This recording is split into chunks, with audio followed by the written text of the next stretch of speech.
We're going to call the Committee of Public Safety and Security Policy and Finance to order. I don't. Representative Neal, have you had a chance to review the minutes? Oh, Yes. we're ahead of the game. We forgot about roll call. Oh. Johnson. Here. Lomer. Here. Hillstrom. Here. Beckerfin. Considine. Dean. Here. Frankie. Here. Grossel. Howe. Lucero. Newberger. O'Neill. Here. Pinto. Here. Uglum. Here. Ward. Here. Zerwas. Here. Hey, Representative O'Neill, have you had a chance to review the minutes? Yes, Mr. Chair, I move the minutes from March 6th. All those in favor say aye. Aye. Opposed? Minutes are approved. First thing this morning, we're going to have an informational hearing on House File 1139. Representative Kiel, if you wish to get started. I just reminder to everybody here, this is just an informational hearing. This bill is not moving forward out of this committee at this time. In fact, we will be taking no action on this bill. Thank you, Mr. Chair and members. I really appreciate this opportunity to talk about this and hope that you do some personal thinking about it also. As you know, we are really dealing with some serious mental health problems in our society. And I've spent some time looking at ways to help families and do some things that are important, do some improvements on how we can help families to take care of their loved ones. I want to just talk about a brief story. I met with a gal up in the Fergus Falls area who had a son that served in the military. Something happened and he became a bit unstable. They figured out a medicine that would help to stabilize him, and he was successful for a while off and on. He had disappeared for a while and they knew he was off his medicine once again, and came home, showed up at the door one day and said, Mom, can I just visit? Dad had gone to bed already, and she said, sure, come on in, and if you need to do your laundry, you know where things are, and we're happy to have you in our house. And she went to her bathroom and was there when she heard a very loud bang. Didn't think I'd be emotional about this. It is a pretty serious story, though. She opened up her bathroom door to see her son holding a gun on her husband, who was sound asleep. At least that's what she thought. She shut the door quickly, locked it, called 911. They came, only to discover that her son had killed her husband or his dad because he perceived that his dad was attacking him. Now, mind you, Dad was sound asleep in bed. All because he was not on his medicine and stabilized. Now this family is no longer functioning very well. Mom is doing fairly well. Son is in serving time for killing his father. Father is gone. The son is residing in St. Peter and doesn't quite understand why he's having the problems he's having. They're having trouble trying to stabilize him again. And I know this tragic story is just one of many. This may not be the perfect solution to helping families, but members, I think we need to really seriously think about what it is we are doing and how we can help families to be stable and give more attention to mental health. We're talking about a bill today, but also, there are other discussions going on, and I would encourage you to look at those too. So at that time, I have Mr. Doug Reuter with me, and he's the one that came forward with this bill, and I'm going to let him spend some time. I just would like to point out to you, for those who don't know, he was a former House member a few years back. So Mr. Reuter, welcome to the committee. If you could identify yourself for the records and continue. Thank you, Chairman Johnson and committee members. My name is Doug Reuter, spelled R-E-U-T-E-R. I'm a former member of the Minnesota House, served 1997 through 2001 from Owatonna, Waseca area. The reason we're here is because this is a mental illness with people is a very, very serious illness, and it sometimes results in death. I want to tell you 3 quick stories, actually only 2, because she told one of the stories. And I want to state up front that I have written permission from both the mother that she talked about and the mother of the other young man who's dead. But let me start with my own son. In 2004, while a student in Arizona, he had his first mental break. Under Arizona law, which includes assisted outpatient treatment, which is the subject of my bill. He was interfaced one time with police. They picked him up, took him, put him on a 72-hour hold. He was court-ordered committed, and under Arizona's AOT law, he was then treated for 1 more year after he was released from the hospital. So that entailed him having to go to a doctor appointment for a wellness check every single week for a year, and he had to stay on his meds. If he was ever found to be off his meds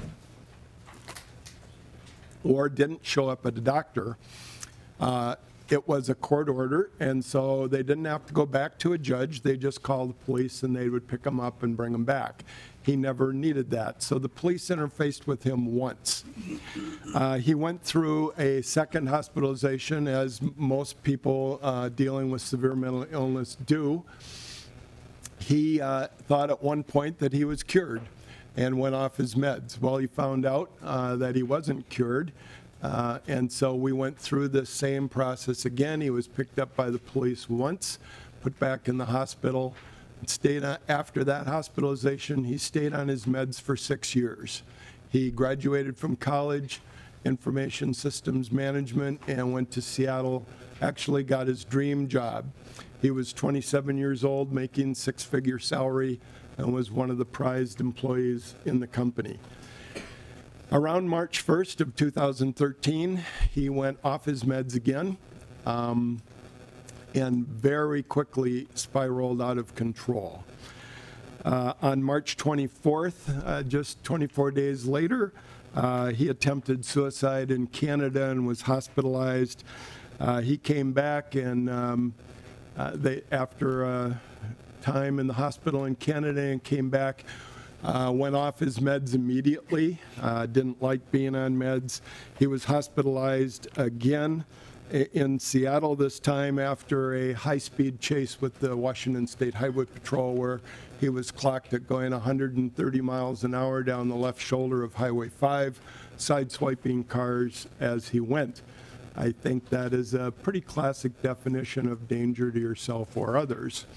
Remarkably, he lost control of his car and hit a cement pillar holding up a bridge, according to the police report, at 110 miles an hour, and walked away without a scratch. He was hospitalized in a level 1 mental hospital and broke out. So the police had to intervene again. In late May, he contacted, of all things, the Secret Service and threatened to blow up the White House. So if you've never had a Secret Service agent in your living room, I can tell you it's not a pleasant experience. Those people play for real. All in all, my son spent 49 days in a mental hospital 4 different times over a 78-day period, all because he would not stay on his meds. And in the state of Washington, they did not at the time have an assisted outpatient treatment law. They do now, because my wife and I lobbied the Washington legislature for all of 14 and all of 15, got it passed in 2015. That wouldn't happen today in the state of Washington. If the law had been in place, my son, it's highly, highly likely my son would still be alive. All in all, he had close to, I believe, 15 encounters with police, putting police in danger every single time they picked him up. Why? Because he met the criteria that's in the state of Washington, and in fact is in 49 of the 50 states in this country, including the state of Minnesota, and that is you have to be a danger to yourself or others. So when you have that many encounters with police, there's always a chance that something is going to go wrong. Well, finally on July 5th of 2013, in a total mental Compensation? thank you, decompensation, was involved in an 8-hour-long standoff with Seattle police, and the Seattle SWAT snipers shot him and killed him. His death was totally preventable, totally unnecessary, and if that would have happened in the state of Arizona, my son would be alive today. I want to move on to two other stories. One, she already, and I'll be extremely brief on hers. I want you to know that I have the written permission of both of these mothers to testify and use names. Let me tell you about the first one. Becky O'Connor's son, Jeff, was hospitalized. They live in Richfield. He had been hospitalized and was released from the hospital. Went off his meds, and one morning his mother, Becky, was visiting her sister-in-law in Richfield, and her son was there, and the son became extremely agitated, grabbed a kitchen knife and put it to the throat of Becky's sister-in-law. Could not talk him into putting the knife down, called the Richfield police. Richfield police came, and in the kitchen of their sister-in-law, the Richfield police shot and killed Becky O'Connor's son, Jeff. Jeff just happens to be buried in the same cemetery my son is buried in. This was all completely unnecessary. If he would have been on an assisted outpatient treatment law, Jeff would highly likely be alive today. Last one is Tammy Dayfield. She's the one that Representative Kiel talked about. The only thing I would add to what she told you was that her son, Dustin, was committed to a mental hospital under a court order, was released, stayed on his meds for a couple of months, went off his meds, and a couple months after being off his meds is when he shot and killed his father. The bill that the hearing is on today would have required him to stay on his meds for a year and go to a doctor every week. So what is assisted outpatient treatment? Assisted outpatient treatment is just a process whereby some states, approximately a dozen, have figured out that the best thing to do, because every state has the same problem. Every state that doesn't have AOT, they have a need for more beds. Well, this started in Arizona. Arizona went to the legislature and said, we need more beds. The legislature said, you can't have any more beds. We don't have the money for more beds.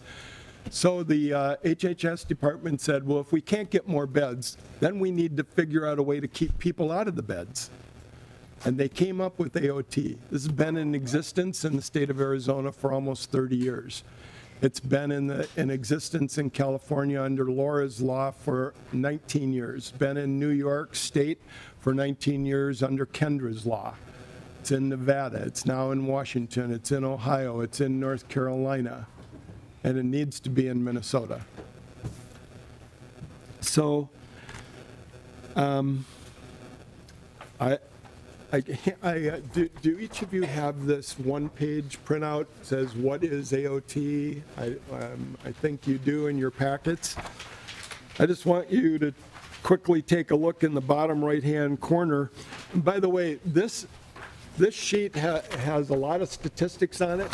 This sheet was, the information on here was released by the Director of Health and Human Services for the whole state of New York. This is a compilation of 10 years of AOT history in the state of New York, the last 10 years. And if you look let me look at the lower left corner. As a result of AOT in New York, there's been a 77% fewer experienced psychiatric hospitalization. What does that mean? That means more beds are available for severely mentally ill that haven't ever been introduced into the system. 77% reduction in psychiatric hospitalizations in the very blue state of New York.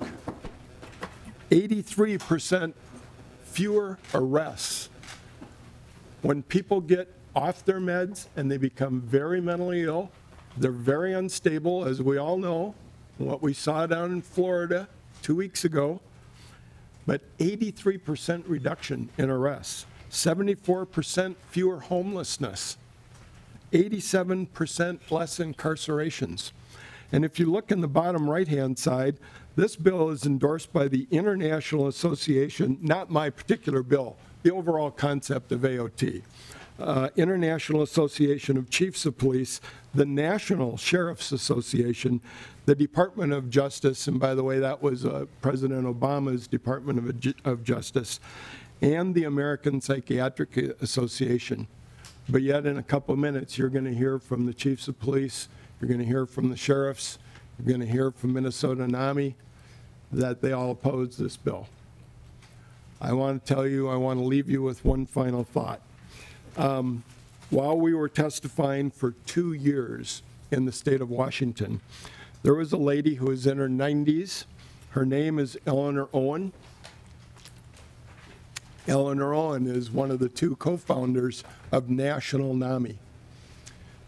She, being over 90 years old, every single committee hearing in both the House and Senate for 2 years, made the trip from her home in Seattle down to Olympia, Washington, and testified in favor of AOT every single time. Arizona NAMI supports AOT. California NAMI supports AOT. Ohio NAMI supports AOT. New York State NAMI supports AOT. Minnesota NAMI opposes this bill. And I'm just here to tell you, I've given you 3 examples, 2 of them in Minnesota and 1 my own son. They're all either dead or their father is dead because Minnesota does not have assisted outpatient treatment. Mr. Chairman, I really want to thank you for this time. I would stand for questions either now or at the end. Thank you. Any questions from members at this time?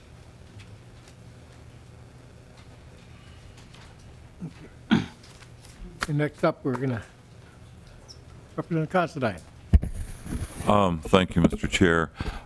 We spoke on the phone at length, and we talked specifically about the Jarvis hearings.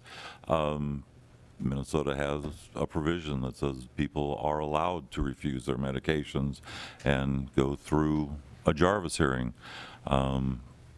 Did you explore that, and what did you find out? Mr. Chairman, Representative Considine, basically what that I believe applies to is during the 72-hour hold, every single person that is placed on a 72-hour hold in all 50 states in this country do not have to take their meds if they don't want to. What they don't understand is that they present much better at the hearing that follows that 72-hour hearing if they do go on their meds, but usually they're so sick that they can't. And I did forget to say one thing, if I could, and partially in answer to this. I want to give a real brief history, or not history, but an explanation of mental illness. If you take the broad spectrum of mental illness, all the way from minor depression, where you take a Prozac once in a while, all the way up to severe mental illness, which is, bipolar and schizophrenia. Bipolar and schizophrenia, severe mental illness, only accounts for about 4 or 5% of all mental illness. Of that 4 or 5%, about half of them have an additional disease going on called anosognosia. Anosognosia simply means they have absolutely no insight into their illness. You can't convince them they're ill. You can't convince them to take their meds. You can't convince them to go to the hospital. if you approach them, trust me, we did this time and time and time again with our own son, you become the enemy. So when they are picked up and they're brought to a hospital, they still don't believe they're sick. And so to try and get them to voluntarily take their meds doesn't usually work. And so it creates a problem in that when you're dealing with someone that doesn't believe they're sick, it can be extremely problematic. Representative Considine? Thank you, Mr. Chair. Actually, in the Jarvis hearing, it was somebody that was long-term institutionalized. It was not somebody on a 72-hour hold. So again, that was the concern I had and expressed to you on the phone, is that this was somebody that had been in a psychiatric facility for, I think, a decade at that point. Mr. Chairman, Representative Considine, I'm not aware of a state that once a court orders someone to be hospitalized and treated that they can't treat them against their will. I'm not aware of a single state that wouldn't be the case. But I could be wrong.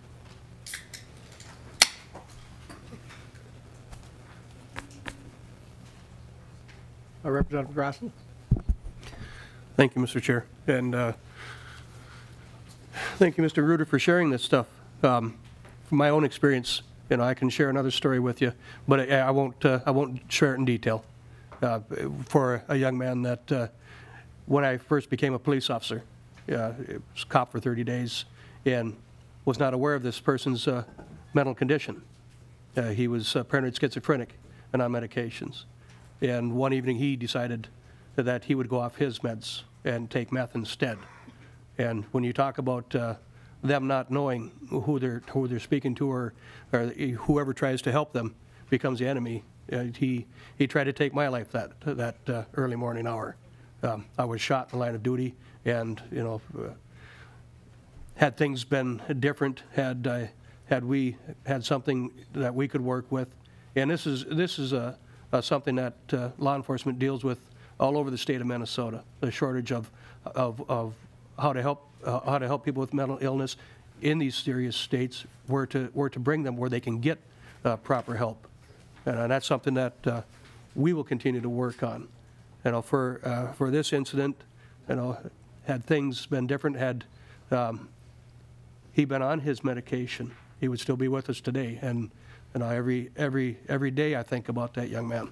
Yep. That how things may have been different had we been able to keep track, had we been able to help him in another way. But in that morning there was no other choice to make. So it's something that I live with, and something that his parents and that community lives with every day.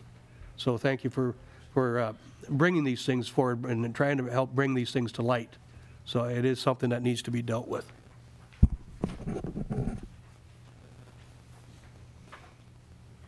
Representative Franke? Thank you, Mr. Chair. Representative Kiel or Mr. Reuter, probably you, Mr. Reuter. This bill also references chemical dependency as one of the actionable items. Could you just give me a high level or speak to the difference, or how the chemical dependency comes into play versus the mental illness? Or are you looking at those as one and the same? Thank you. Mr. Reuter? Mr. Chairman, Representative Franke. Many times, including my son, mentally ill people know there's something wrong, especially those with anosognosia. And what they do, instead of going to hospitals and getting on psych meds, they usually try to treat themselves with street drugs. My son did. He took, over the 9 years he suffered with mental illness, my son took just about everything you can imagine to take, including smoking bath salts and marijuana and speed and cocaine and you name it, he took it. What's going on nationally right now in a lot of different states is there is a merging of mental illness treatment with drug dependence, drug addiction treatment. I know that was done in the state of Washington as part of the whole bill package that we got passed in 2015.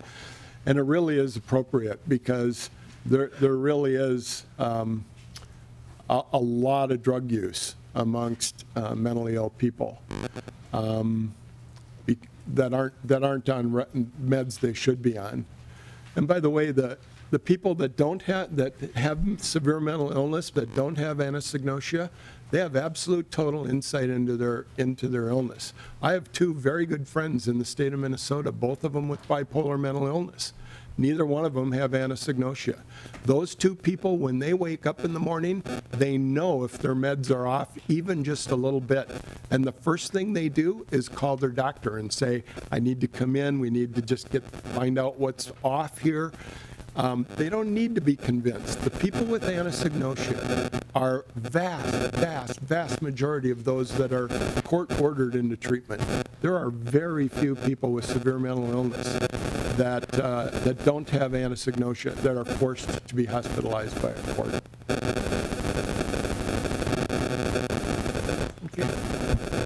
Follow up, Mr. Chair? Just a reminder, this is informational only, but since this is public safety, I'd like to keep the conversation on the law enforcement aspect of this bill. Oh, Representative Frankie? I guess on that note, I'll just let it go. Thank you, Mr. Chair. Representative Hillstrom, did you have anything? Thank you, Mr. Chair. I'll just be brief.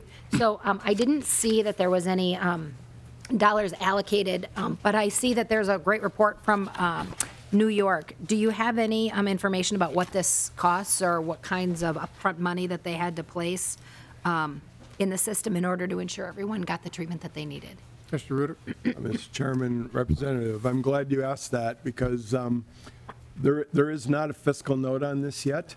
But let me just tell you, on January 31st of this year, I was in Duluth, and I made a presentation about this bill to 8 or 9 people from St. Louis County, including a county commissioner, the county sheriff, the judge that does about 60 or more % of commitments, the top 3 people from the HHS department. And I asked them, because this bill does require people to go to a doctor for a wellness check every single week, that's 52 appointments, and that they stay on their meds. And so I asked the director of HHS, what does it cost in St. Louis County to hospitalize someone in a mental institution? And she said about $4,000 a day. And I said, okay, what does it cost to keep someone on their meds? What would the county have to pay to supply someone with every month their meds? And she said, well, under a federal law passed in 2016, the county copay is only $50 a month to keep them supplied with their meds. So I did some quick math. If you would just account for $100 per appointment for a wellness check, and that's just a number I picked out of thin air because I haven't called very many clinics to see what a wellness check costs. That's $5,200. And then you take $600 for a county copay for a whole year of meds. That's $5,800. Let's round it up to $6,000. That's a day and a half in a mental institution for a whole year of keeping people on their meds, going to the doctor for a wellness check. The savings is astronomical. You look at what my son, well over $200,000 of hospitalization over a 3-month period. On top of that, his death, we were told by King County officials that his death and all the investigations and all the hearings and everything cost King County $500,000 for one person's death. Where's that in their budget? Where is that in a fiscal note? It isn't. And it'll destroy a county's fiscal budget. So the answer is keeping people on their meds, having them go to wellness checks is a lot cheaper than having them go off their meds, being confronted by police, and maybe being shot and killed. And it's like I've told so many that I've met with. I'm not asking the state of Minnesota to try something brand new, to go out on some kind of limb. This is in place in a lot of states, and it's been in place in a lot of states for 20 and 30 years. Do you think that these states, if this was costing lives and costing them more than it was saving them over 30 years, don't you think they would look at a different way to do it and abandon this?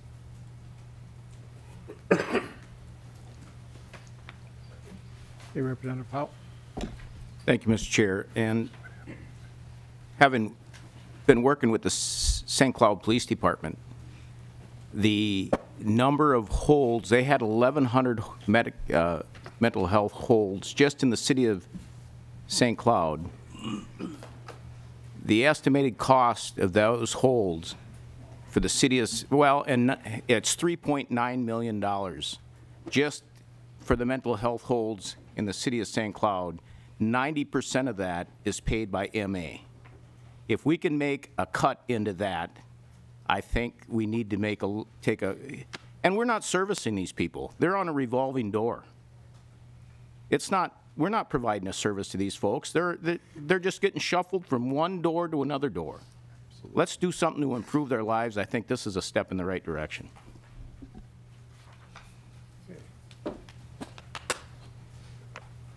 Is Chief Snell here? You're hiding behind the elevator. And there again, Chief Snell, if you could try to keep it to the law enforcement aspect of it, we would appreciate it. Yes. Mr. Chair, members of the committee, thank you for the opportunity. Paul Schnell, Inver Grove Heights Police Chief, here speaking on behalf of the Minnesota Chiefs of Police Association. We understand and I think respect the fact that there is needed resources for folks who are suffering from mental health, and certainly community stabilization is a key and critical need. We absolutely concur with that. The place where we have significant concerns around the language, I think, is we believe that the language as it's written does have provide some indication of things that really speak to, for instance, law enforcement would be dispatched in a situation of a missed appointment, as a for instance.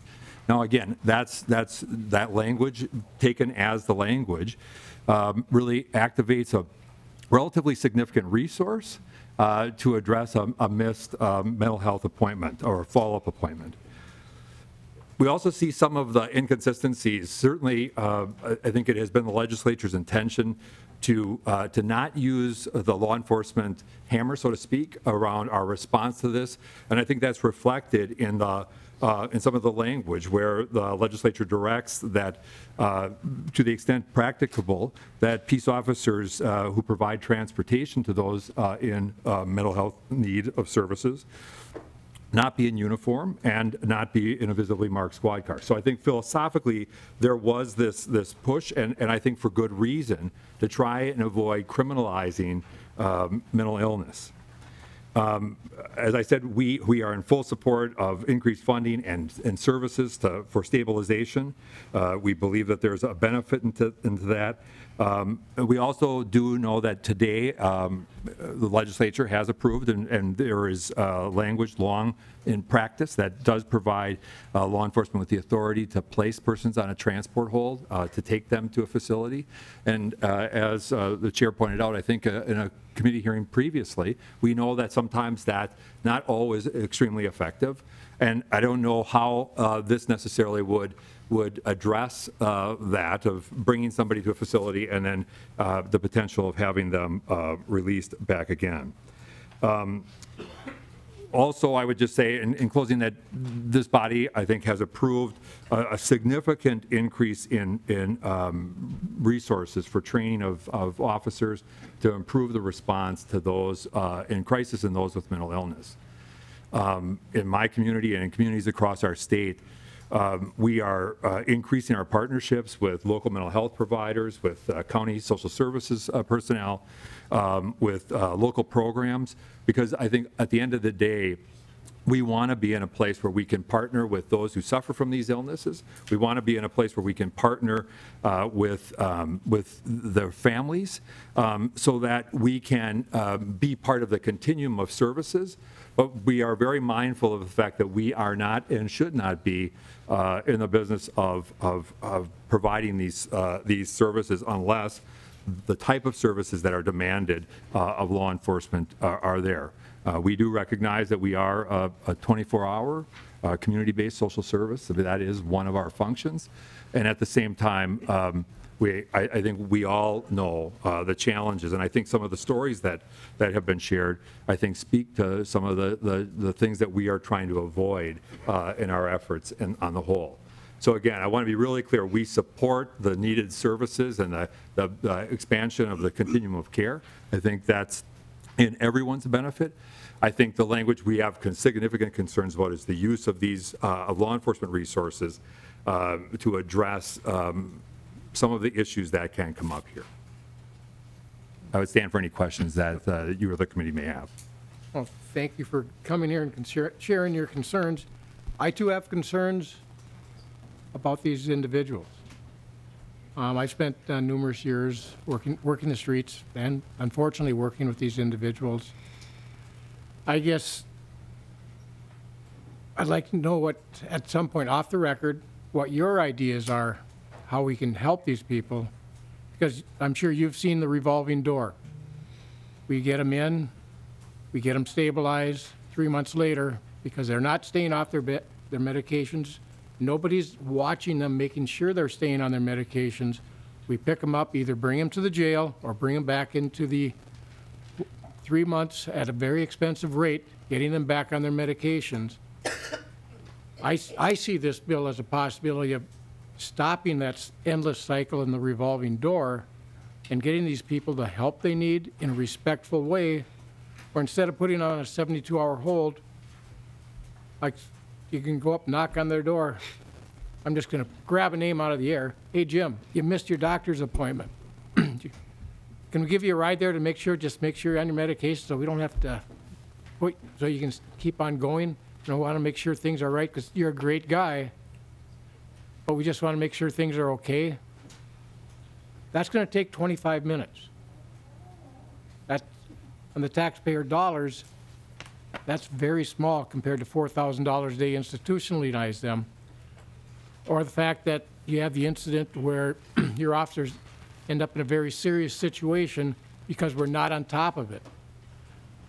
I think this is a way we can do this and do this very well, because if the officers doesn't come in at the front end before there's a problem, they're going to be there when it's a bad problem.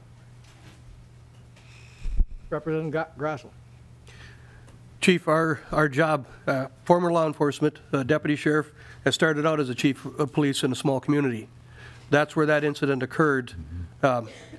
We do welfare checks. How many times do we do a welfare check on somebody that comes to nothing? But we do welfare checks all the time. So that's part of our duty, to be checking on these folks, to help them, to have an end result of being a positive influence rather than coming to the, like just as the chair said, having to deal with it on the backside when things have all gone to heck in a handbasket.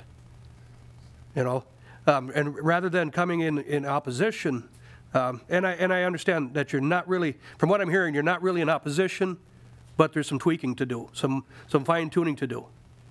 But we are in the business of public service. We are in the business of helping people. You know, that's what I went to work for every day to do. Right. To go to help people that were in need. And so and if coming from a rural aspect, instead of having to transport somebody a couple hundred miles to get them to a place where they can get help, you know, being an only deputy on duty at night, the county is left unprotected. You know, there's no patrol there, and I've got to take this person to Grand Forks, Fargo, because Bemidji or Thief River didn't have room. Right. That doesn't work out there. Right. So we need to come up with something that, and that's mental health has been an issue that's been ongoing. I mean, since before my time. Right. But now we need to, if we have the resources and the means, we need to come to the table. And if there's things that need to be addressed, help Representative Kiel address those. Chief Schnell? Mr. Chair, Representative, I think certainly we want to be a part of the solution, and I concur with you. We are a resource. We are going to get called ultimately to these situations. We want to be a part of that. We want to be mindful, I think, of the partnerships that we have, and I think that's with the families, that's with these folks, that ultimately, so we can do the type of policing and assist these folks by having good relationships. In my community, we've identified a number of these folks that have really worked to try and establish sound relationships so we can be part of the care continuum for them. If they need help, we want them to trust us. Those are the places we're investing heavily today, and I think we are committed to working with the author and others to try and find reasonable, sound solutions to address this, but to minimize the risk of criminalizing some of these folks. That's really, at the end of the day, I think where we sit today, but we concur that there is a need. We recognize and agree that there is a substantial need. One more. And that, with that being said, I hope that come help them. Yep. Because at the end of the day, like you said, there's been a lot of stuff. There's been a lot of stuff in the past few years that has really tried to push the police into a light where we're the bad person, and that's BS. We're there to help, and if we, to build relationships in your community, to reach out to people, and to be there for assistance, to help them, that's our job. So I hope you can come forward and help with this. Thank you. Thank you. Thank you. Sue Abderholden?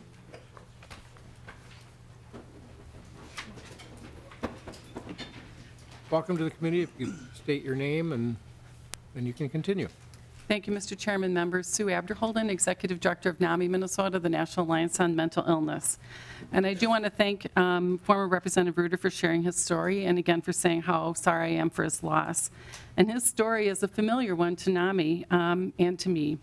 Every day we hear from families struggling to help their loved ones access treatment at the right place and at the right time. And as many of you know, we come to the legislature every year with a multitude of proposals to finish building our mental health system and to help these individuals and their families.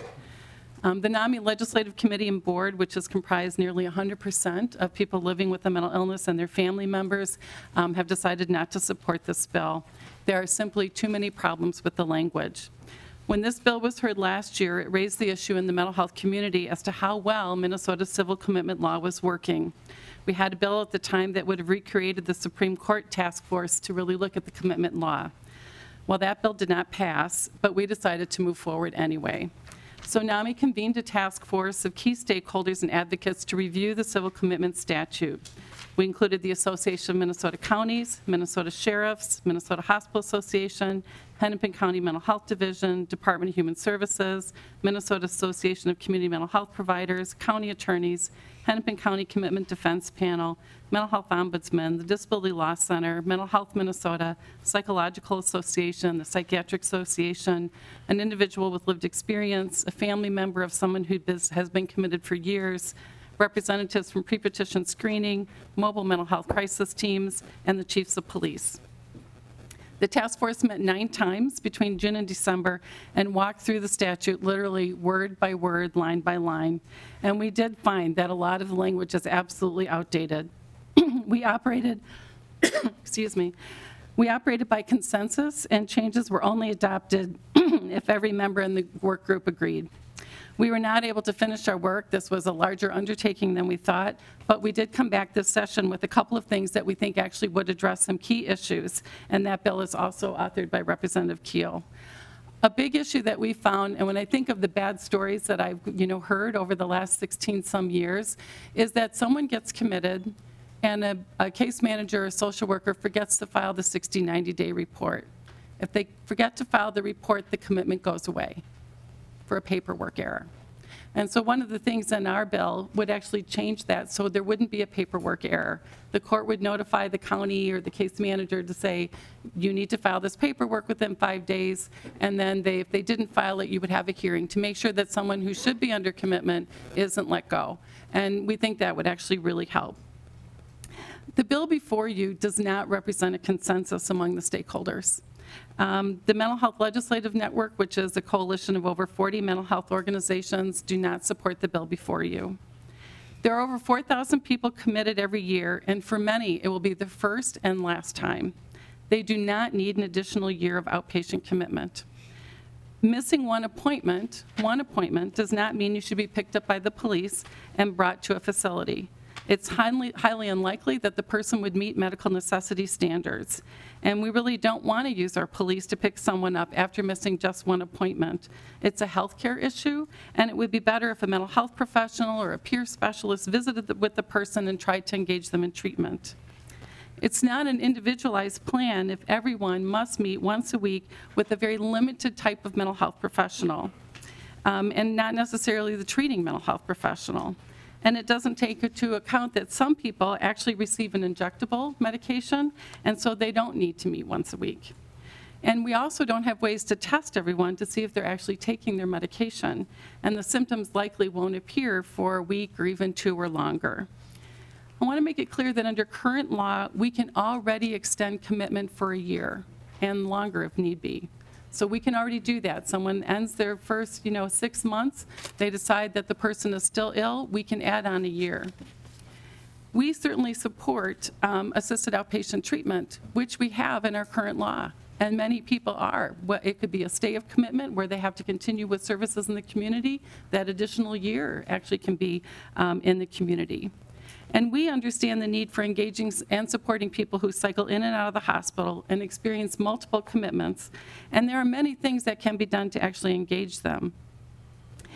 Things like first episode programs, where we're intervening not after 74 weeks for someone experiencing their first psychotic episode, but within a few weeks when you can still engage them in treatment.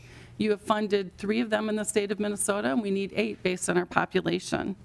We can do things like supportive housing, where people are not just in their apartment by themselves, but they have those supports that help them live well, and we know that that works.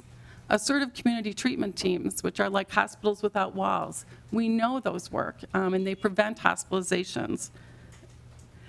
And just actually more effective strategies around medication adherence. So I want to say that in New York, for example, when you look at the cost savings there, it's because they are doing outpatient assisted commitment to an assertive community treatment team.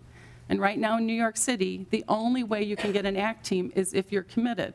Well, in Minnesota, you don't have to be committed to get an ACT team. You can get there voluntarily, maybe even a little pressure from the case manager, or the courts the first time you're committed.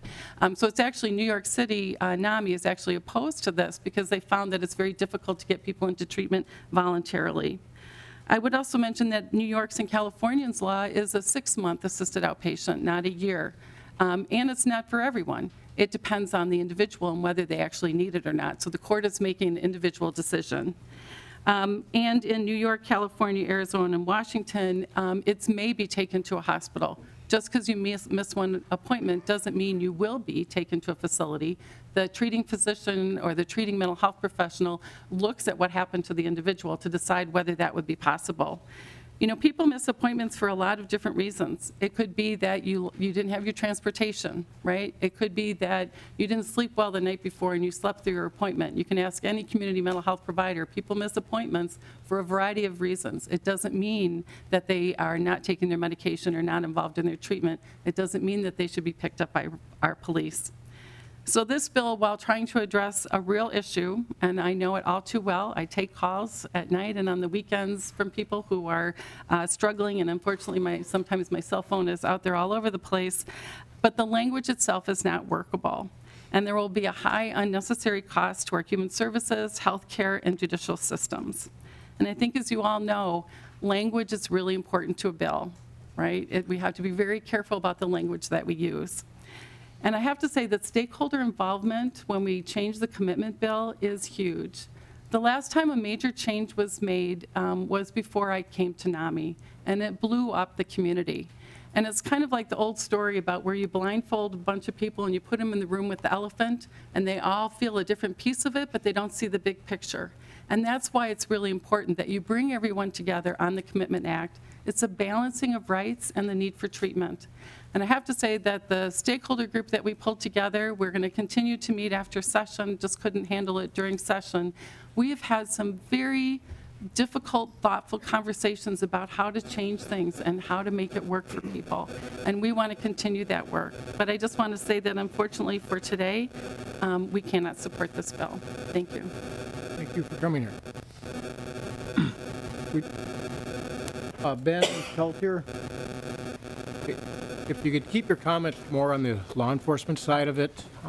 We do have some other bills we have to get through, and we do need to get done within about a little over 50 minutes.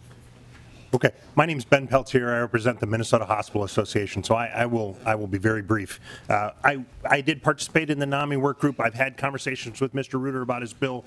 We oppose the legislation. I would point out a couple things that I've heard this morning. The legislation doesn't say do a welfare check when a patient misses a test. It doesn't say the law enforcement should take the patient to their regular provider. It says take them to a treating facility, not the treating facility that the patient was ever specifically started at, not the one that's affiliated with their provider. So I think there are real issues. I think it's with the way that the language is currently drafted. I don't think there's anybody in the room that doesn't think that outpatient treatment is a much better alternative than inpatient treatment.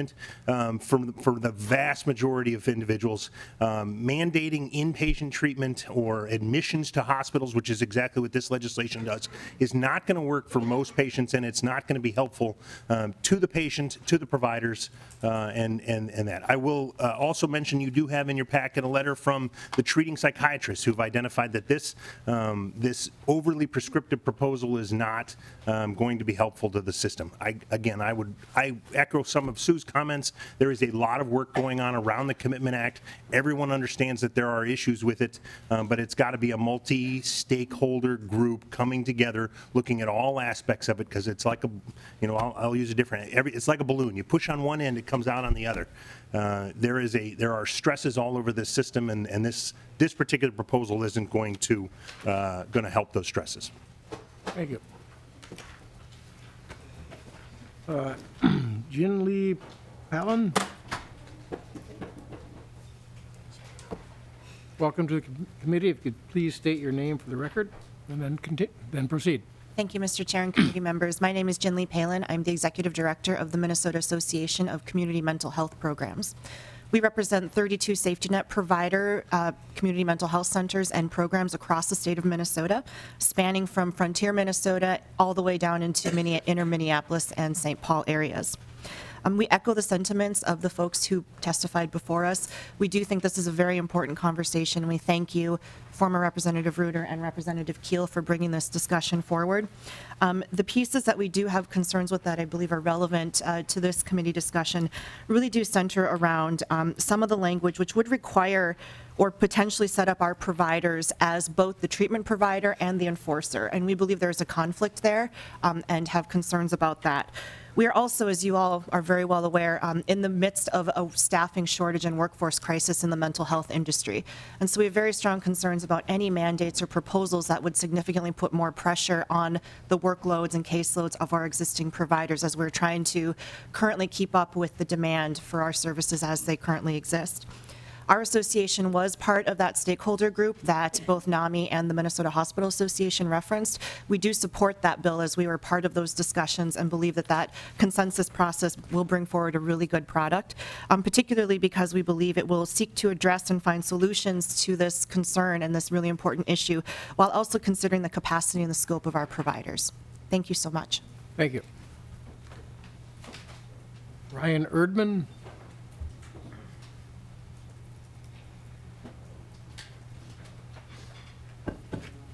Welcome to the committee. Please state your name and then Thank proceed. you, Mr. Chair and members. Ryan Erdman, I'm the Public Safety Policy Analyst for the Association of Minnesota Counties, and sound kind of like a broken record. AMC also sat on the task force that Ms. Abderholden referenced. We do support that bill. We thank Representative Kiel for carrying that bill as well, and see some good solutions there. I think our primary concern here and hearing your suggestion to keep it to the law enforcement side is really around the cost, and most of that would be borne in the human services area. I appreciate Representative Hillstrom's question on that. But looking at the A1 amendment, which I know you haven't adopted, the requirement that a contract or a facility operated by the county, Representative Grosso made a great point. Those facilities aren't out there, so that is a new cost. Will those costs be offset by changes in the system? It's unclear, but certainly on the front end, that's going to be a cost borne by counties to fulfill that type of obligation. So that's where I would leave you in terms of AMC's primary concern. Let the others who are professionals in the mental health field say their piece on the rest of that. So those are my thoughts. I'd take any questions, but I know you got to move on too. Thank you. Representative Newberger. Thank you, Mr. Chair. I find this has been, I'll be brief with my comments in the interest of time. I find this has been a very interesting discussion as we've been trying to come to grips with this issue. I do support this bill. I do think that there are some things that we do need to talk about and to fix in this bill. The missing one appointment, I think that is something that we can work on. What hasn't been mentioned here is the safety aspect. Y'all know on this committee I've worked full-time as a paramedic now for 30 years. And the most common call that we go on is psychiatric issues. And the most common scenario is someone has not been taking their meds, they're having a problem, the police are involved, there's usually at least 3 squad cars because you never know what's going on. Once they determine that the situation is manageable, then they call EMS and we show up. And 99 out of 100, even better than that, 999 out of 1,000, it's a very uneventful event. You pick up the patient, the transport hold is signed, the patient is brought to the emergency room where they are evaluated. Sometimes they're kicked loose and sometimes they get a 72-hour hold for further treatment.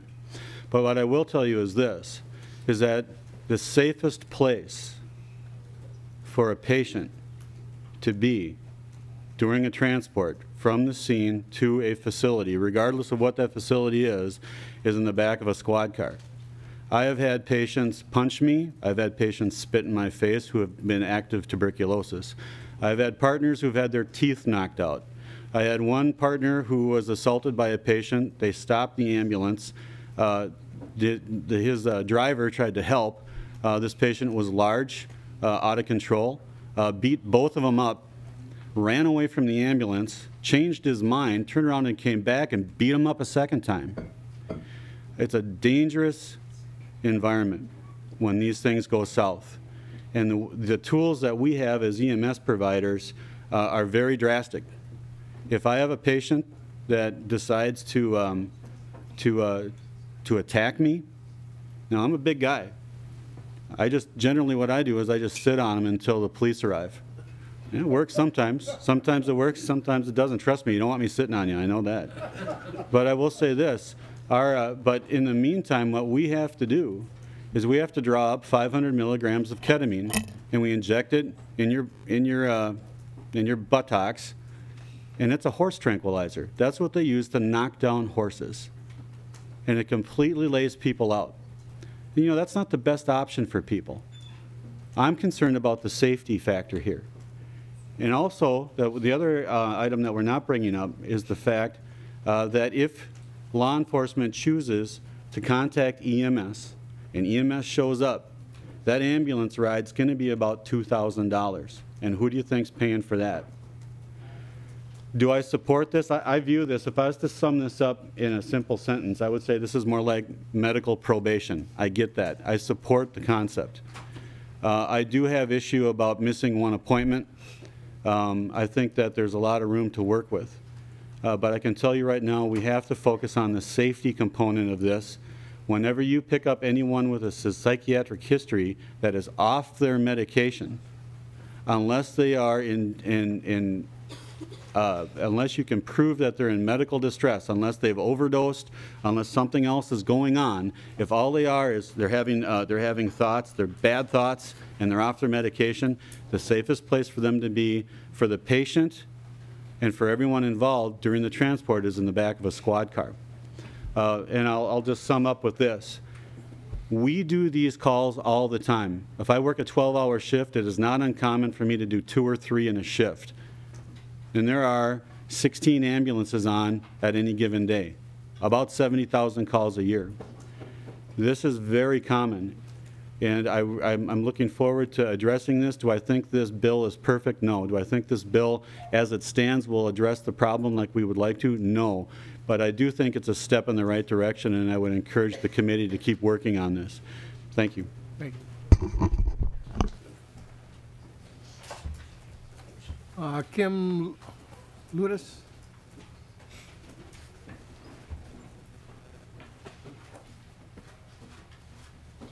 Mr. Chairman and members, my name is Kim Lutz, and I'm a resident of Minneapolis, and I'm speaking to you today in opposition of House File 1139.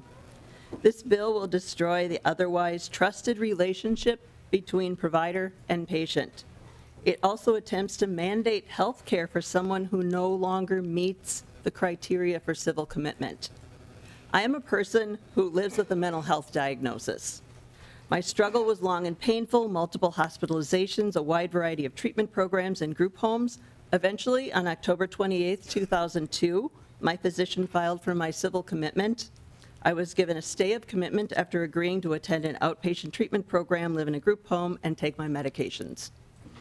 I did get better, but why? Was it because I was mandated into treatment? Was it because I was forced to live in a group home and take medications? I don't know. I don't think so. The reason I got better was the deep respect and mutual trust my mental health providers and I had with each other. I was extremely fortunate to have a team of mental health providers after my commitment who first and foremost recognized me as a person with integrity. It was our relationship built on trust and motivated by me, which is what motivated me to move forward and choose recovery. Those of us who have been mired in the mental health system know all too well what being under someone else's control can do. I think it's important for you to know what it is like to live with a highly stigmatized illness and receive services in our mental health system. I started out doing really well, upper middle class, happy person living in the suburbs, graduated from nursing school, was doing just fine until my mental illness kicked in. During the first several years of my illness, I was in and out of the hospital and treatment programs so much that little by little, I got used to the rigidity and the confines of living in institutions. I stopped being an adult and kind of became a dependent child, depending on my providers to do everything for me. The worst part was that I started to believe that I was hopeless, that I was a hopeless, mentally ill child. It got hard for me to live outside of the hospital, and I lost track of who I was as an individual. My life was a vicious cycle of institutions, and I couldn't honestly visualize anything else beyond myself. It was after I was civilly committed and actually agreed to not go to the hospital and get my treatment in the community that things improved, so I'm very in favor of outpatient treatment. I was assigned to a multidisciplinary case management team that later morphed into what we know today as an ACT team. They were the guys who helped me get back on track. They were the ones who finally got through to me that I could actually have a good life. They were the ones who helped me set goals, shepherded me as I relearned how to take responsibility for myself. If I missed an appointment, they were the ones who came to me, asked me in a very non-judgmental way what happened, helped me to problem solve how to avoid it from happening again. They were the ones who noticed that there was more to me than my mental illness and helped me see that. They focused on what interests me, not on their own personal goals, and they helped me to reconnect with the part of me that was still a nurse so I could take better care of myself. They encouraged me to work, to volunteer, to get more involved in my faith community, to do public speaking. I started working, I think, the week after my stay of commitment was up. They were the ones who trusted me enough to teach me how to be an adult in the world. My recovery was something that I chose, and I came to it as a natural byproduct of the trusting relationship I had with my providers. This is what I really want you to know from my experience as somebody with lived experience. Had my treatment team approached me in any other way besides the overwhelming respect and graciousness that they gave me, I would never be here today. If any of my mental health providers had taken a punitive, heavy-handed approach, I would have regressed. If they had treated me like a child, I would be a child today. If they had treated me like a criminal and called law enforcement on me, I would start to see myself as a criminal too. If my therapist betrayed our trust relationship by sending the police out after me and embarrassing me in front of my neighbors and coworkers, I would have become angry and resentful person and never chosen recovery. People with mental illness, just like everyone else, know when a system is kind of rigged against them. If the treatment I received was anything like what is outlined in House File 1139, I would never be the person I am today. A confident professional woman, taxpayer, co-parent to 7 children, a kick-ass Scrabble player, and a homeowner. Having said all of this, though, I do want you to know that I realize that it is heartbreaking when someone continues to make decisions that end up ruining their lives, and we can't prevent it. I also want you to understand that I get it with the complexity of the civil commitment law as it stands right now. Believe me, I sit on the task force that others were referencing. And it's a multidisciplinary task force of all sorts of different kind of stakeholders. And it is a very daunting job, and I think we're making good progress.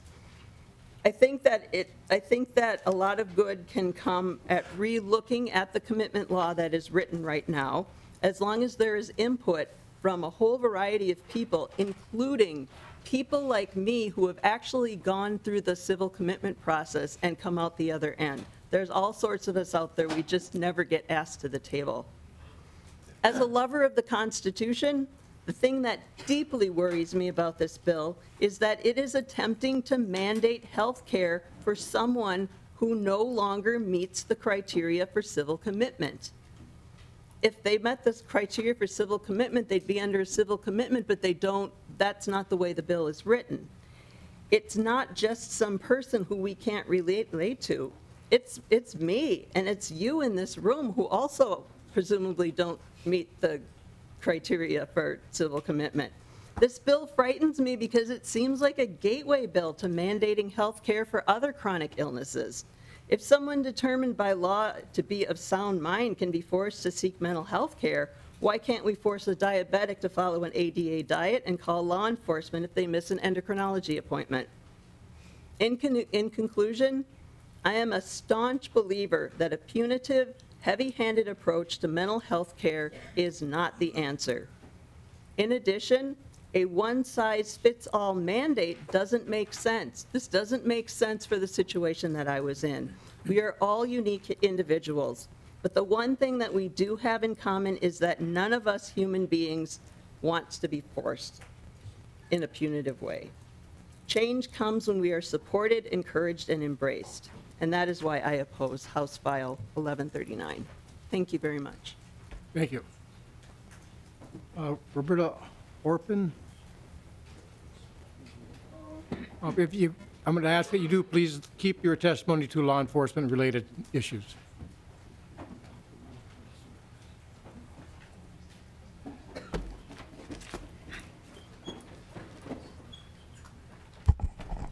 Good morning, Mr. Chair and members of the committee. My name is Roberta Opheim. I'm the State of Minnesota Ombudsman for Mental Health and Developmental Disabilities. I work every single day with people who've been under commitment or in treatment or in group homes or being proposed to be civilly committed. Our office operates the Civil Commitment Training and Resource Center, and we do sit on the task force that Sue mentioned.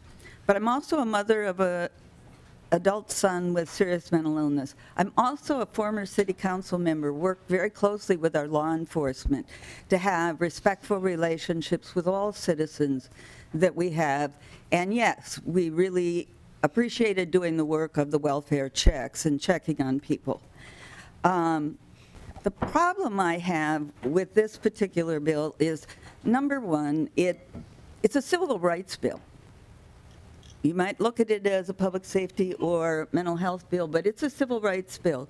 When you take someone's freedom against their will, it's a pretty onerous thing. And if you do, you need to really provide them with all of their cares, and our system is not set up. I may do fine on treatment and then lose my housing, lose any number of other things, and that creates a problem.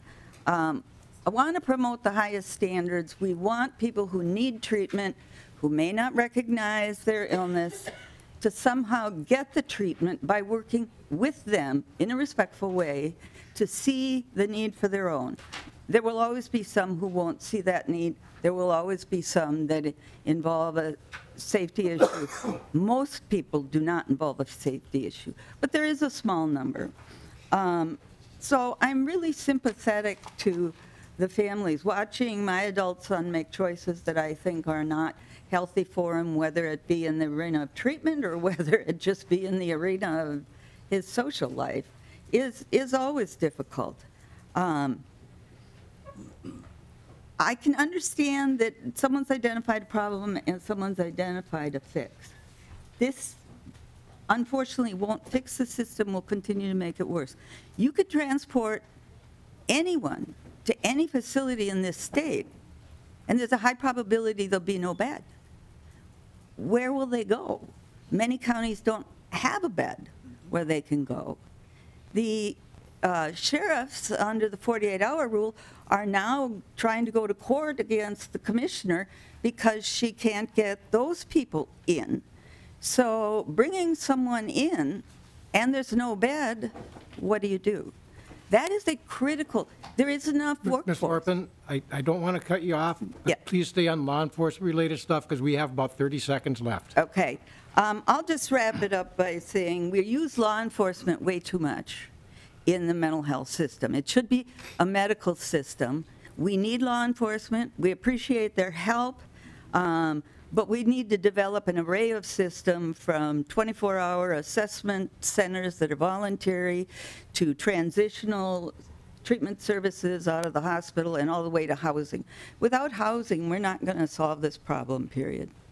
Thank you very much. Thank you. Representative Kiel, do you have any closing remarks? Mr. Chair, I know you have much to do. I would thank all of you for your input and the conversation, and please contact me if you'd like to work on this some more. I would appreciate that. And with that, thank you, committee, for hearing this bill. Representative Considine. Thank you. Thank you, Mr. Chair. Representative Kiel, I would strongly urge you to work in the Jarvis, because 30 years ago, the courts ruled that people had the right to refuse medication, and without doing that, you're on a collision course with what has been their standard for, like I say, 30 years. Thank you, Representative Considine. Representative Teal, thank you for bringing this forward. It's an important issue that does need to be discussed. Representative Green.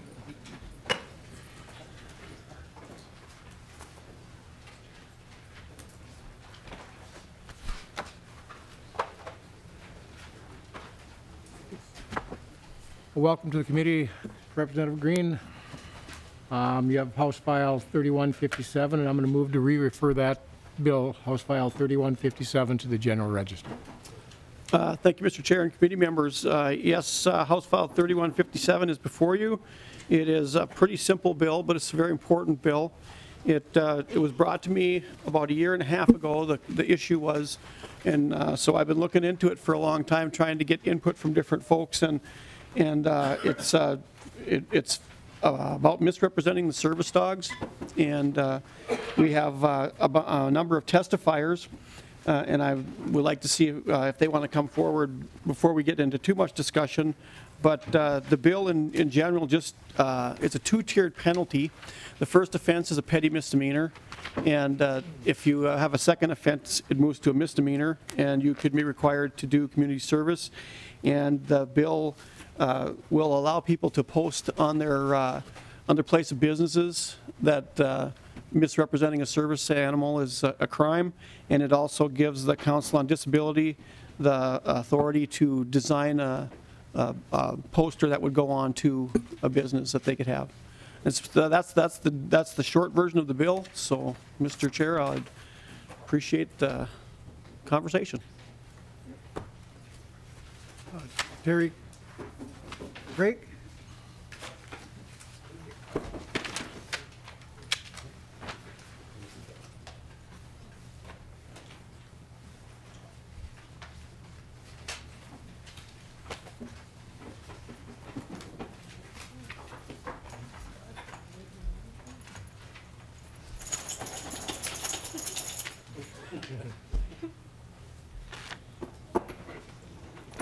Good morning. Good morning. Welcome to Good the morning. committee. Yeah. If you could please state your name for the record and Sure, my speak name to is the testimony. Terry Crake, K-R-A-K-E. I am in support of Representative Green's order here. I think that in the beginning, service dogs were mostly guide dogs, and that's what people are used to seeing. But there's a variety of them out there now. I, too, was an officer of the law, so I'm pretty well aware of Minnesota statutes. I teach the Minneapolis police on service dog awareness, so I've gone through all 900 officers, and we now do academies before they hit the street. But I think that what's happened to me is Brody has been bitten by a service dog wearing a vest that they got online. I kicked the dog, unfortunately, but I wasn't going to have him injure my dog any more than he did. He did draw blood. The lady finally said that it was a therapy dog. Therapy dogs are not allowed access. So we have therapy dogs, we have emotional assist dogs. They're only allowed in their house. Therapy dogs are only allowed to go to hospitals that they're assigned to or elementary schools for reading with the kids and stuff. But a service animal has full access. He's been in the ER with me, he's been in recovery rooms with me, and we're seeing more and more people. I've had people ask me, hey, can you get a vest so I can put it on my Bichon? I'm like, no. But they're just ordering this stuff offline. So it's anywhere from $25 to $75, and they give them an ID card. ADA doesn't require an ID card. And so we find these animals, and I go to Target quite a bit, and I've seen animals, pardon my expression, but pee on end caps of clothes and stuff. And the business doesn't know that they can ask that person to leave because the dogs have to be trained to go to the bathroom. That's one of the things they have.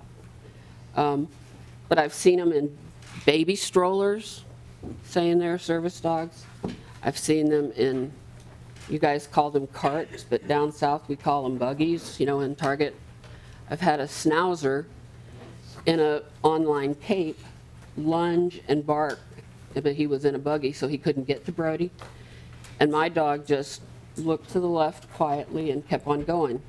I had a lady reach out to me at the end of the aisle, and she goes, if ever I needed a service dog, I would get it from where you got yours, because I sure don't want one like that. And it makes it really, really difficult for those of us that have legitimate service dogs to go into businesses after a fake dog has been there. We get questioned. They don't know the questions that the ADA allows them to ask. And it's making a 10-minute trip into Target an hour. I think that if this bill passes, where we are at least able to identify them. Now, the Minneapolis police are trained now. Hold on, the Minneapolis police are trained to look at what the dog is doing, what the dog is presenting as. So if the dog is behaving like Brody, who will be quiet and sit and stay under this table till I tell him to get up, it's not an issue. But the police know that if they've got a barky, lungy dog, it's treated like a barky, lungy dog. It's asked to leave, and if it continues outside, they'll call animal control. It makes sense to me to pass this because it's becoming prevalent. I've had my dog for 8 years, and in the last 3 years, I have run across so many fake dogs that it's ridiculous. I've reported it to management, but they're afraid to do anything for the fear of being sued. And these dogs cost $25,000, and there's a Minnesota statute that if a dog attacks my dog and he is no longer able to perform his duty, then that person's on the hook for medical bills and $25,000 for me to get another service dog. But I got to tell you, this dog is so attached to me. This dog sleeps with me. He alerts to seizures. He's the first dog in the world trained to activate a device I have in my chest with a magnet he wears on his collar, and it will stop my seizure. He has his own PR rep with Cyberonics. So replacing him would be very difficult for me. He's not a pet. I tell the police he is a piece of medical equipment, but the truth be told, he's a lifesaver for me. And he's one of a kind, and they're not going to come along and just replace it with another lab. That all the time that we've spent together, we've got shorthand commands. He listens really well. I just feel that we need something in place so to help the police be able to identify these dogs and get them out. That's what I have to do. Do you have any questions for me? Thank you. Representative Considine? Thank you, Mr. Chair. So the way to identify them is by their behavior? That is the only way you can identify them according to the ADA, is by the behavior of the animal. I was in the bank last year in a pair of shorts and got quite a surprise from behind. And when I turned around, the woman went, "It's a service dog." And my response was, I thought they were better behaved than that. And she insisted it was still a service dog. So, and we run into that, and that's what they tell the businesses. So it really boils down to how the dog behaves. Unfortunately, there's not a lot of teeth in the ADA. It's a lot of gray area. So if it's lunging, barking, because we have people that have had service dogs bite people. That's not a service dog. This dog, he's non-aggressive. The aggressiveness has been bred out of him. If he sees a puppy, he won't even go near a dog until it's 3 months old. If he sees a puppy, he's behind me with his head between my legs. So they're not aggressive in any way, shape, or form, and they're very inobtrusive. thank you for bringing the bill forward, Representative Green. Representative Pinto. Thank you, Mr. Chair. I was going to ask this at some point, so it seemed like a good time now. I think that the ADA definition of service animal is limited to dogs. I don't know if It is, with one exception, which is a mini horse. And the mini horse can't be any bigger than Brody. Brody weighs 90 pounds. And they did in 2011, they changed it to the actual definition of a service dog is all they accept. So they did away with the birds and the snakes and the gophers and all that stuff. They did away with all of that. But emotional support animals, their psychiatrists can write a prescription that they need to allow their pet to come into an apartment that doesn't accept pets. And that emotional support animal can't leave that apartment with that person. So maybe, Mr. Chair, I guess if this does move forward, the bill is written as service animals, but if service animals under the ADA is just dogs, it does seem like it gets kind of confusing. We start thinking about other animals, and for purposes of notice and other things, if that really is all it is just dogs, then maybe dogs on, I guess, mini horses, it sounds like. So I haven't ever run across one in 8 years, but they use them periodically in rural areas because they last 35 years. Okay. Versus 14 or 15 for the service dog. Okay. Thank you, Mr. Chair. There's two questions that you can ask a person with a service dog if they have an invisible disability like I do. One question is is that a service dog required for a disability? Well, I'll say yes. What task has that dog been trained to do for you? I can name 1 or 2 or 3, it's up to me. Generally, I tell him he reminds me to take medication. I don't go into the whole implant thing. Anything else? Representative Becker. Thank you, Mr. Chair. And actually, your comment, I was going to ask this later, but your comment kind of gets to this. One concern I have is how enforcement of this would work. And just to share with folks, my brother has a physical disability. He has a service dog from Can Do Canines. You know, and so I know full well the value of that animal and how it was trained specifically to work with him. And, you know, it's $25,000 plus to train these animals. So I'm definitely, you know, we've seen the problems that there are when other people bring animals places they shouldn't be.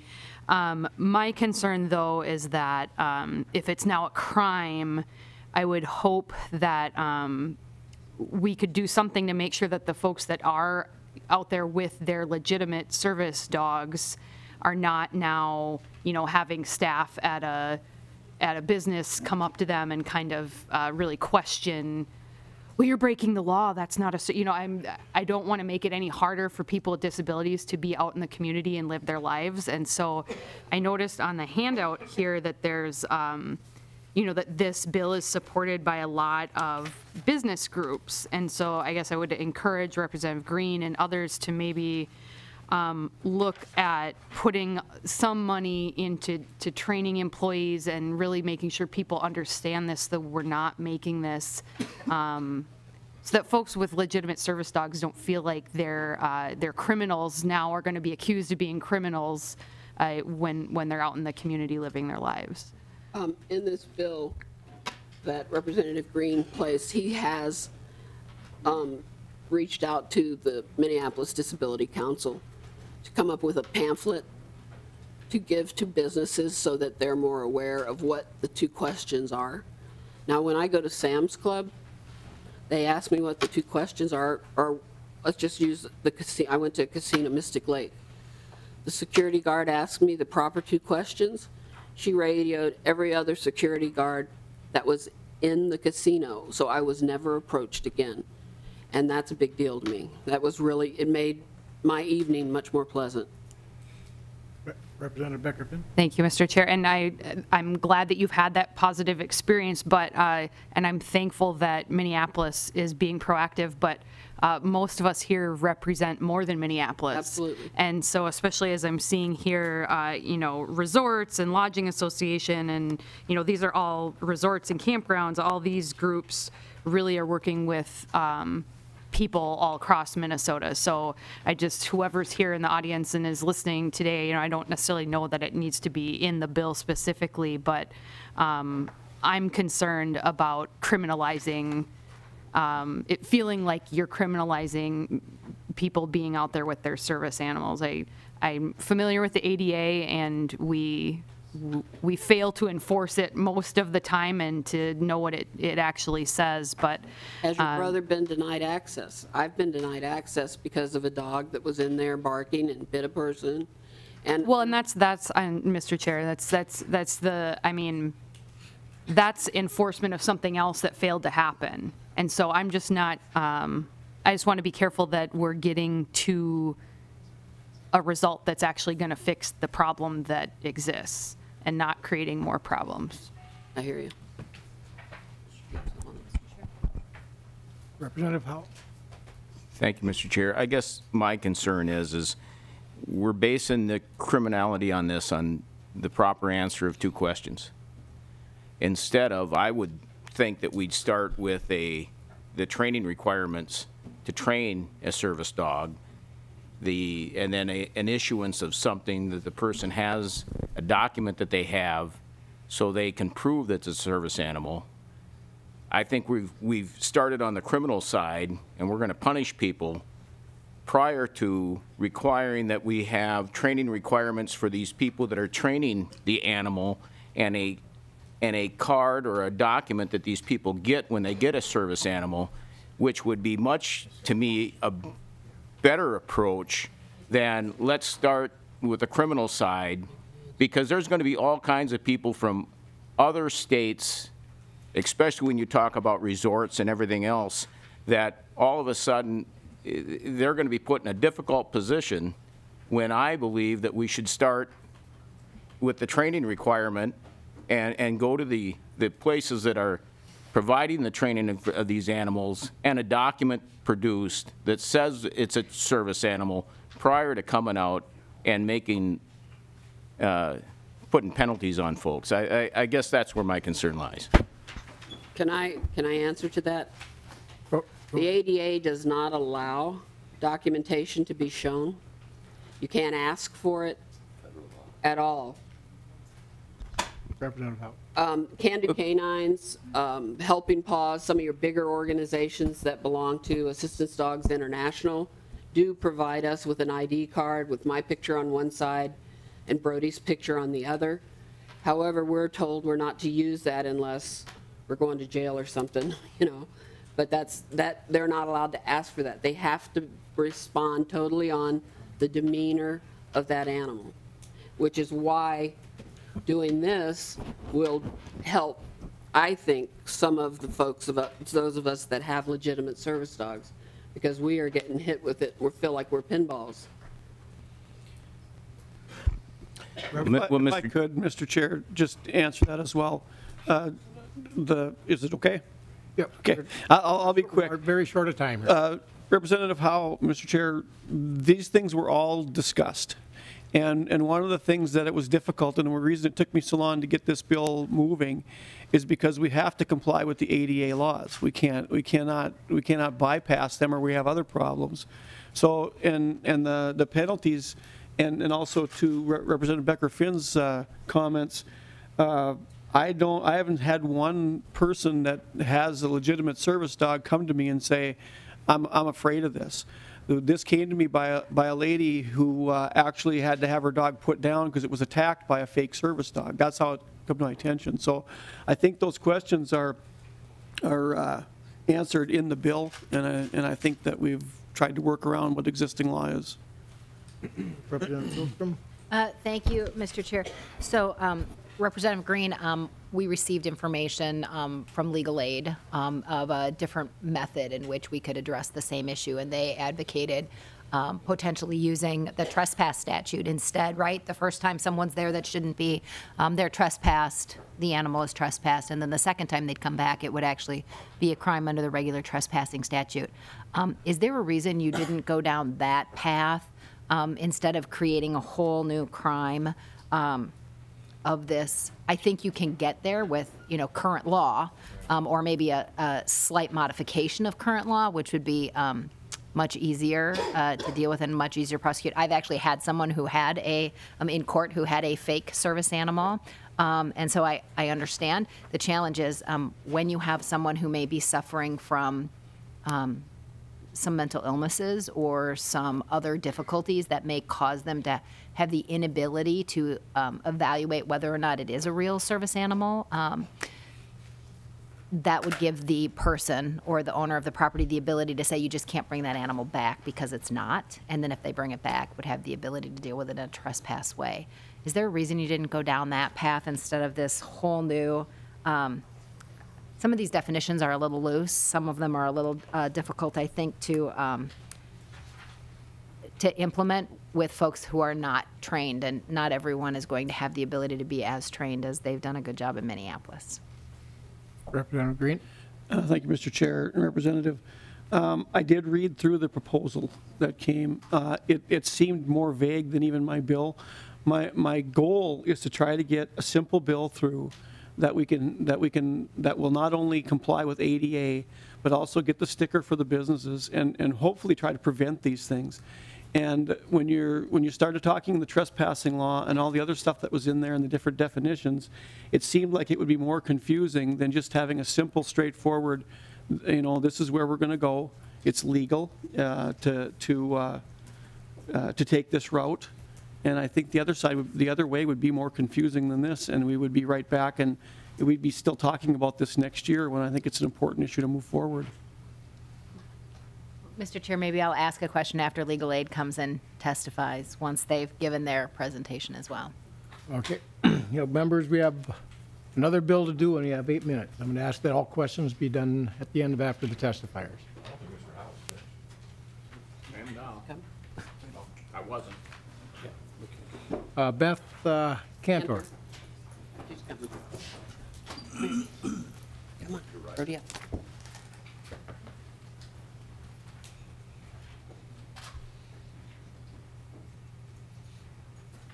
Under, down. Lay down. Hi, my name is Beth Cantor, and I also have a lot of problems with fake service dogs. Every day I have an issue. It's not always that I see a fake service dog, but I will meet someone every single day that has met a fake service dog, and that affects my accessibility rights every day. And I can tell you stories of how many times I've run into them, having them gnash their teeth at me or interfere with Dazzle's work. She's used to walking past other dogs and ignoring them, but it's pretty hard when they're trying to bite her head off.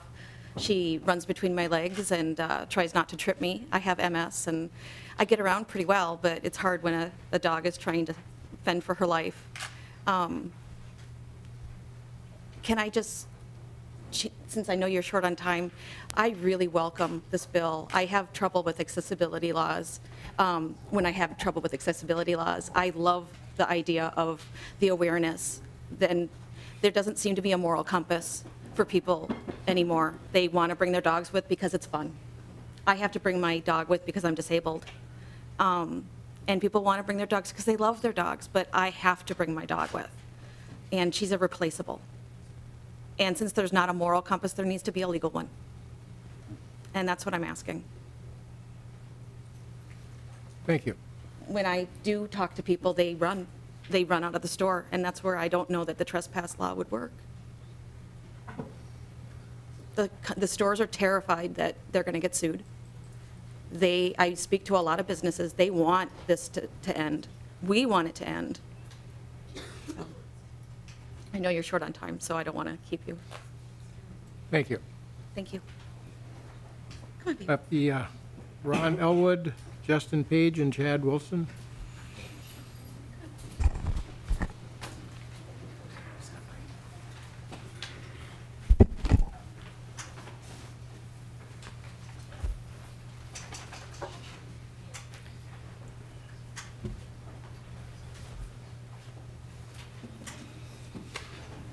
Go ahead.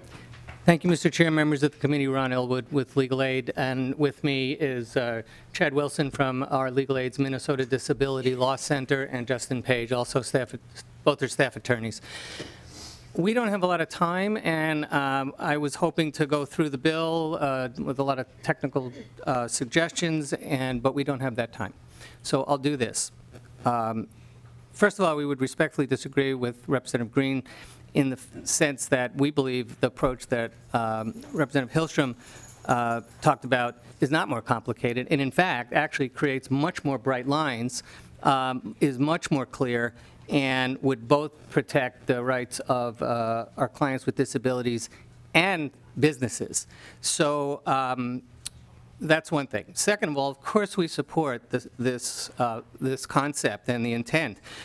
We, as everyone, condemn the spurious act of misrepresenting a service animal, and we seek to address and prevent this behavior, just as Representative Green does. We just think we want to take a different path to the same destination, and I think Representative Howe's comments earlier go to some degree to what we're talking about.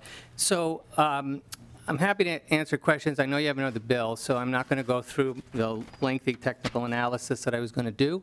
But I would respectfully ask that since we didn't really have any time here to present our proposal and to analyze the bill for you, that you would table this bill for today and let us come back and explain to you the problems that we see technically with the bill, and also to explain the approach that we have rather than creating a new crime to use an existing crime to get to the same place.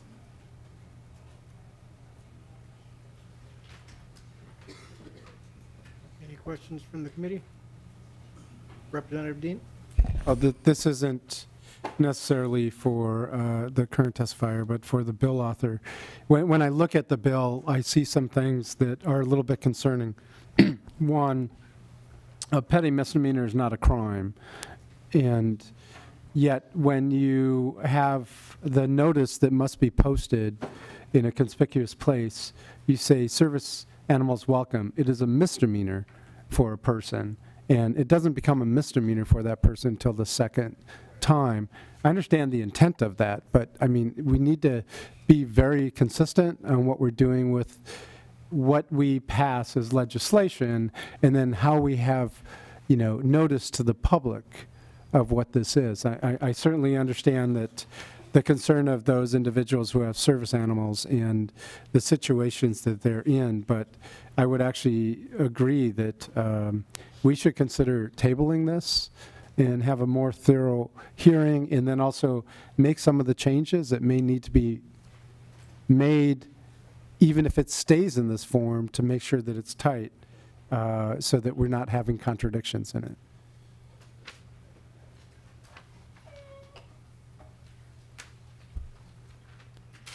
Mr. Chair. Representative O'Neill? Thank you, Mr. Chair. I would just remind the committee that the next committee stop is civil law, and so it will get in. No, It's not go- this is going to the general register. It's going to, okay, because it was on the calendar for tomorrow for civil law, I A believe. different bill. Very good. So, okay, I apologize. I thought that was the same bill. Thank you.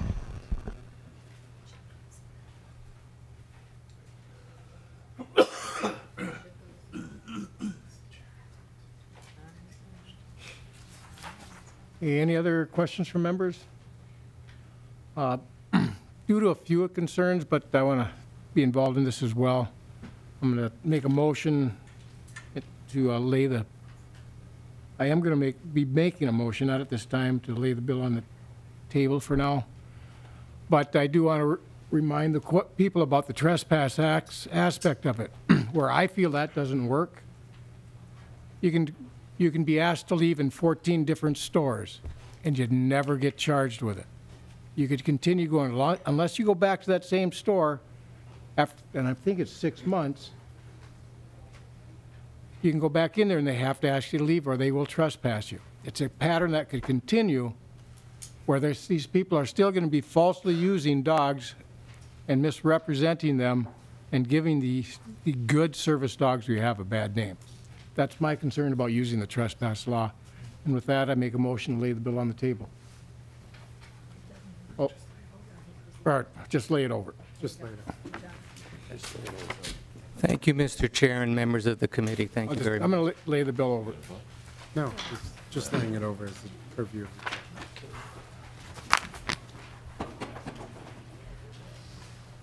Representative O'Neill? I realize we're going to move over. Well, you can leave. You have an extra, you can do whatever the hell you want to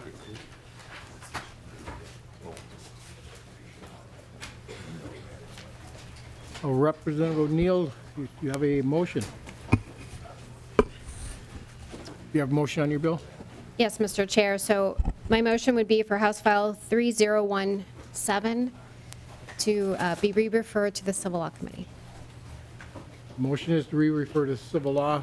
Go ahead and proceed. We've discussed this bill quite a bit already, so hopefully we can keep it short today.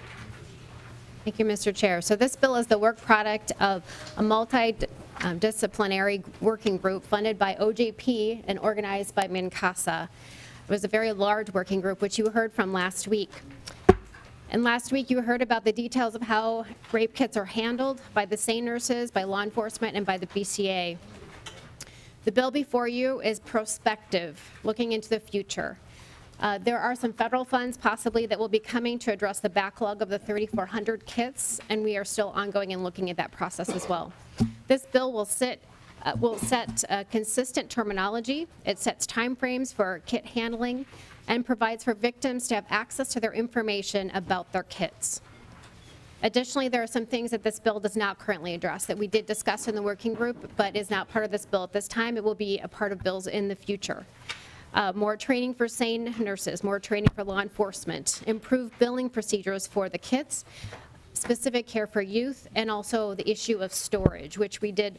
All of those things were discussed at great length, and this is step one in the process of moving some policy language forward so that we can get to the issue of prospectively looking at rape kits. And with that, I'd like to turn it over to our testifier, because we are short on time, from MnCASA. Please state your name and proceed. Thank you, Mr. Chair. My name is Caroline Palmer. I'm the Public and Legal Affairs Manager at the Minnesota Coalition Against Sexual Assault, and I wish to thank Representative O'Neill for all of her hard work on moving this legislation forward, and thanks to many members of the committee, too, for your support. I'm just going to very briefly walk through a couple of aspects of the bill, because you've had so much background from the hearing last week, and then can stand for questions. We have some of the other testifiers from last week, too, if there are any specific questions in that area.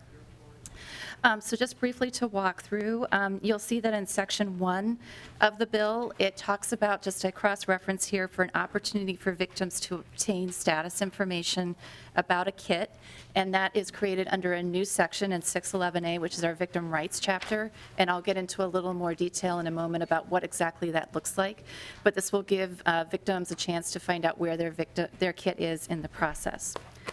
Section 2 is sort of the big heart of this bill. It does a number of things. First of all, it provides definitions of sexual assault examination kits that sort of explains where they are in the handling process. And I think the real benefit of having these definitions is getting everybody to use the same language. So it explains what a release form is. And you heard last week from SANE nurse Linda Walter about the process of having victims sign release forms at the hospital to release their kit to law enforcement. So basically all this does is just kind of codify that into statute. It also creates a couple of different definitions here. We have a restricted and an unrestricted kit, and that is dependent on whether or not a victim has released their kit to law enforcement. And then a submitted or an unsubmitted kit, and that is dependent on whether or not the law enforcement agency has submitted the kit to a forensic laboratory. It also outlines a process for transferring the kit between agencies. It says that a law enforcement agency must pick up a kit from a hospital within 10 days of receiving written notice from the hospital. And we think this written notice will just help both sides to be able to track the path of the kit. And then it says a law enforcement agency must submit an unrestricted kit to a forensic laboratory within 60 days of receiving it. And if they decide for some reason not to submit that kit, they need to keep a written record of the reason why, and that needs to be made in consultation with the county attorney's office. In addition, we have a kit retention period, kit storage for at least 18 months under appropriate chain of custody procedures. This can be at a hospital, this can be at a law enforcement agency. This is actually an area where we're continuing to have a lot of local coordination and discussion going on. You may hear very briefly from Chief Paul Schnell from the Chiefs of Police to talk about the need for additional conversation around storage, which we certainly agree needs to happen. This is just definitely a very first step in the process. Other states have gone through extended conversations around this issue too. And then finally, there's language that says that failure to meet any of these deadlines is not a bar to admissibility of the evidence in a criminal action. And then finally, the last section sets up the process for a victim to be able to obtain their sexual assault kit exam information. It requires that the law enforcement agency have somebody appointed to do so. It sets forth a timeline, and it also allows a victim to designate someone else to receive that information, such as a sexual assault advocate, which would maybe be helpful if a victim is homeless or moving between residences, something like that. So I will stand for questions and can certainly provide any additional information.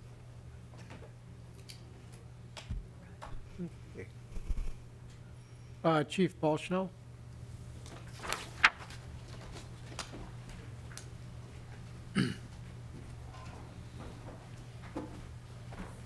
Mr. Chair, Paul Schnell, Chief of Police for the City of Inver Grove Heights, here testifying on behalf of the Minnesota Chiefs of Police Association. I want to be really crystal clear that we stand in full support of all the policy provisions included in the bill. We do have some concerns, I think, as Representative O'Neill pointed out, around some of the storage issues, and I think that those are complicated and important issues to get worked out, but we believe we're more than happy and willing to work with the author and all the stakeholders to try and come up with some meaningful solutions to do that. But we do stand in support of the policy provisions of this, but we do think that that is an important element that needs to get resolved as we go forward so that there is no confusion by anyone in law enforcement, victims, advocacy, and so forth as to what's going to happen with those kids. Stand for any questions. Representative O'Neill, any last comments? I just thank you for your support moving forward. Okay, you want to renew your motion? Mr. Chair, I renew my motion that House Bill 3017 would be re-referred to the Civil Law Committee. All those in favor? Aye. Opposed? Thank you, Mr. Chair. Members. It is on to civil law. And with that, we are adjourned.